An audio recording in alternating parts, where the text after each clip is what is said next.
तुकाराम मुंढे यांनी आयुक्त पदाचा पदभार स्वीकारल्यापासून एफडीएनं धडाकेबाज कारवाया राज्यभर सुरू केल्या। नागरिकांच्या सुरक्षेच्या दृष्टीनं चाललेल्या या कारवायांचा राज्यभरात बोलबाला झाला।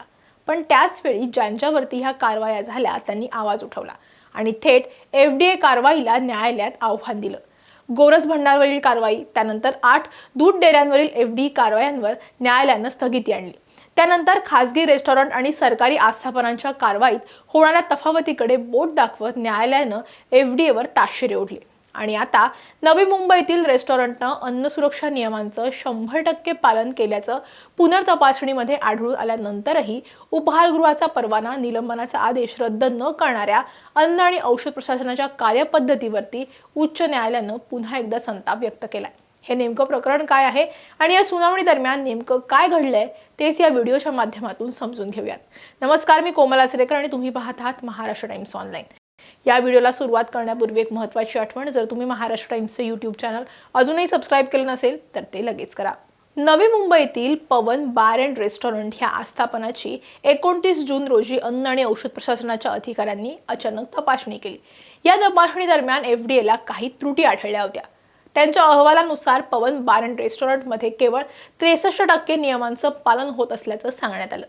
अन्न सुरक्षेच्या नियमांनुसार त्रुटी आढळल्यामुळे एफडीएनं त्वरित कारवाई करत दुसऱ्याच दिवशी म्हणजेच 30 जून रोजी पवन बार अँड रेस्टॉरंटचा परवाना निलंबित करून टाकला।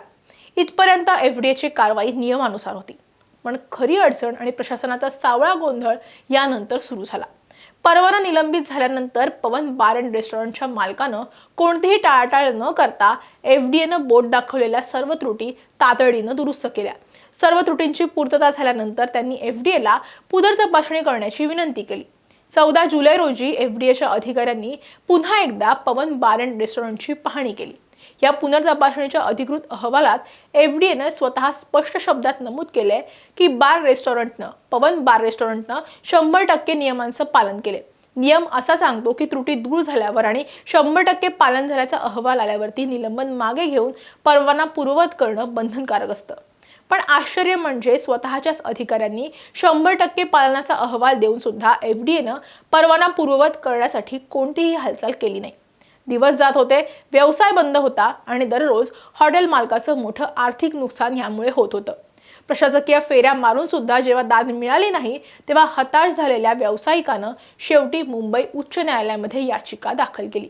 ही याचिका प्रभारी मुख्य न्यायमूर्ती रवींद्र व्ही घुगे आणि न्यायमूर्ती गौतम अखंड यांच्या खंडपीठासमोर सुनावणीसाठी आली। सुनावणी दरम्यान जेव्हा कोर्टानं एफडीएला विचारणा केली तेव्हा सरकारी पक्षानं असा युक्तिवाद केला की निलंबनाविरोधातील अपील अद्याप सुद्धा वरिष्ठांकडे प्रलंबित आहे। पण उच्च न्यायालयानं सरकारी पक्षाचा हा तांत्रिक आणि बचावात्मक युक्तिवाद थेट फेटाळून लावला। न्यायालयानं एफडीएच्या या भूमिकेवरती अत्यंत कडक शब्दात नाराजी व्यक्त केली आहे।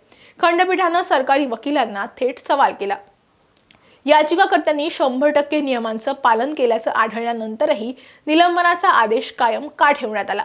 याचिकाकर्त्यांना नुकसान भरपाई कोण देणार? एफडीए विभाग अचानक जागा झाला आहे का?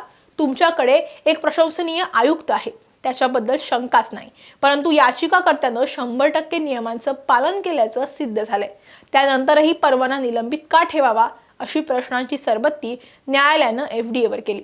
14 जुलैपासून रेस्टॉरंट बंद असल्यामुळे झालेल्या आर्थिक नुकसानीचा तपशील देणारं प्रतिज्ञापत्र सादर करण्याचे आदेश सुद्धा खंडपीठानं याचिकाकर्त्याला दिलेत, म्हणजेच पवन रेस्टॉरंट अँड बारच्या मालकाला दिलेत। एवढंच नाही तर आपण या प्रकरणात गप्प राहिलो तर हे कर्तव्यात कसूर ठेवण्यासारखं होईल असं नमूद करून रेस्टॉरंटचा परवाना निलंबन करण्याचा एफडीएचा आदेश न्यायालयानं रद्द केलाय।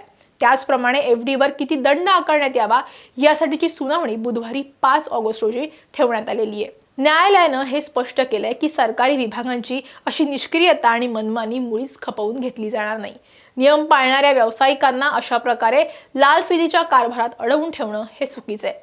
विशेष म्हणजे एफडीएच्या या निष्काळजीपणामुळे व्यावसायिकाचं जे नुकसान झालंय त्याची भरपाई म्हणून सुद्धा दंड आता एफडीएवरती आकारण्यात येणार आहे आणि यावर कोर्ट विचार करणार असून 5 ऑगस्टला याबद्दलचा निर्णय सुद्धा येईल। या प्रकरणामध्ये हायकोर्टानं एफडीवर मोठे नुकसान भरपाई आकारून जर कारवाईत समतोल साधण्याचा प्रयत्न आणि एफडीला जबाबदारीची जाणीवही करून देण्याचा हा प्रयत्न दिसतोय। हायकोर्टाच्या या कडक भूमिकेवरचं तुमचं मत काय आहे ते कमेंटमध्ये नक्की कळवा।